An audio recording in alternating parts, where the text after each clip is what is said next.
Well, hey neighbors, welcome to the Shed Shop in this edition of How To. Today I'm going to show you how to rebuild your carburetor on your chainsaws. This particular carburetor is off of an Echo CS600P, and it requires the K24-HDA carburetor kit. You get this by looking at right here. We have an HDA. I don't know if the camera's picking that up very well. HDA, okay. So that's our HDA. And then right here you have a 26B, but this is the kit that it pulls up, and it matches. So that's what we use. There's always going to be some numbers and letters on your carburetors, unless it's an aftermarket, and I already started this one, so I got my screws out, to help you find your carburetor kit. If you need one of these kits, I will have the link in the description and the pinned comment for my eBay store to this item. I use a company called CTS. They're a very good company. They make really good carburetor stuff, and that's their primary focus. That's pretty much all they do. They sell stuff for their partners like air filters and stuff, but the only thing they make and manufacture is carburetor parts and kits. Okay, so obviously, first thing you would do is to remove the cover. We've got 4 screws we're going to take off. Go ahead and remove this cover. And you're going to remove your metering diaphragm and your gasket. Those are stuck together. Okay, we will go ahead and pull our new parts. Now, this kit is going to come with a few things. There's going to be, I think I may have misplaced the screen, but that's okay. I have extras if I did. You've got a couple of different gaskets here, okay? Why do we have double? Not quite sure why we have 2 of these ones. I'm trying to see what the difference is.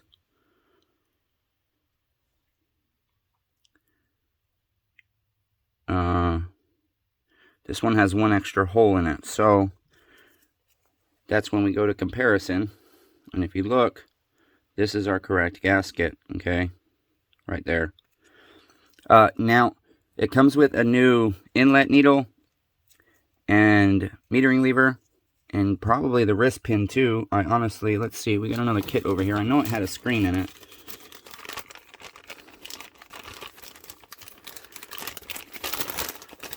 Carburetor can solve a lot of issues.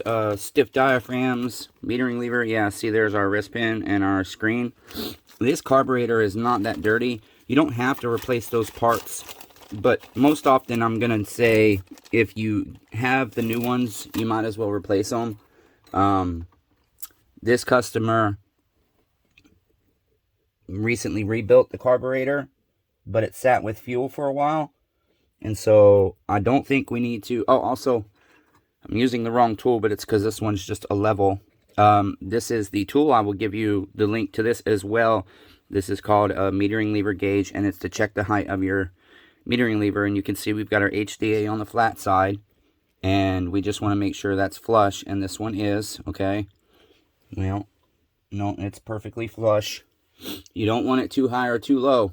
Even a tiny bit can impact your saws running properly. So, I am not, for sake of time of the video and everything, I'm not replacing this, plus it's very clean, and so I'll just put those in my bulk containers, and we'll go ahead and grab our correct on this side. The gasket's going to go first. It can only go one way. You've got these 2 little nubbies sticking up here, and so there's holes for those, and same with your gasket. I'm sorry, your diaphragm only goes one way, okay? So we'll lay that on top. If you were going to change your, actually, you know what, you guys? I should really just show you. It's only one little extra step.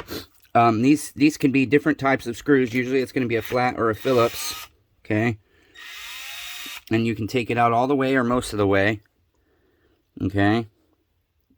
And then it's usually doesn't come with a spring. Most kits, for some reason, don't come with a spring. I'm not quite sure why, but some do. But I order the springs in bulk, and so if you ever needed a spring, I don't specifically have them listed, but you could just let me know.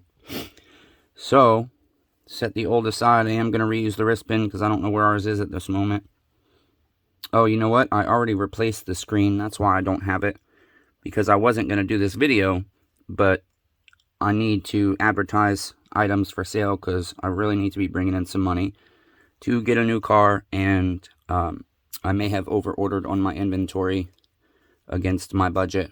So there we are. So you'll just put the wrist pin in, hang the inlet needle on it.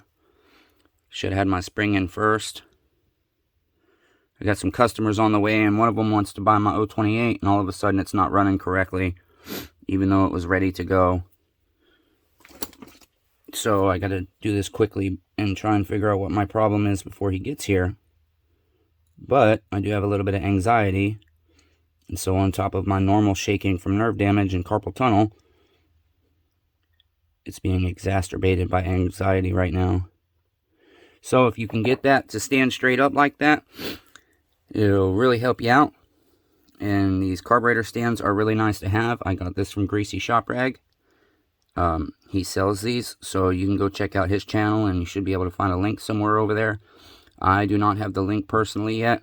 I need to find it for you guys so I can start sharing it.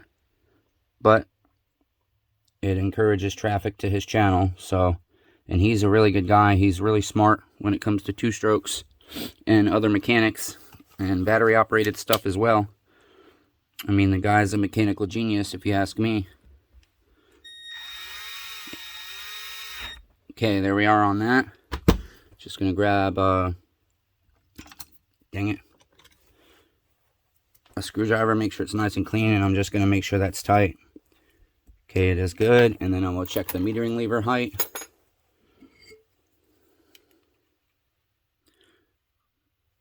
And it is perfectly flush. Couldn't be any better. Excellent. So, the next thing, again, what I just did is our gasket first and then our diaphragm. Whoops. See, it only goes one way. You can't mess it up. Not on this carburetor. Diaphragm. Then put our cover back on. The other thing is, and I already did it with this one, you can spray all your jets and your holes and your ports in your carburetor with car parts cleaner and your red nozzle. Just make sure you wear your safety glasses, okay? Because if you don't know the design of the carburetor, you're not going to know where that car parts cleaner is going to shoot out or shoot back at you. There's all kinds of little holes, and you can remove your inlet needles if you desire. These ones have restrictors and stuff on them, so I'm not removing them because it's not my saw. Whoops. So in order to clean them, you have to be able to pull the restrictors out, and I have shown you guys how to do that in other videos.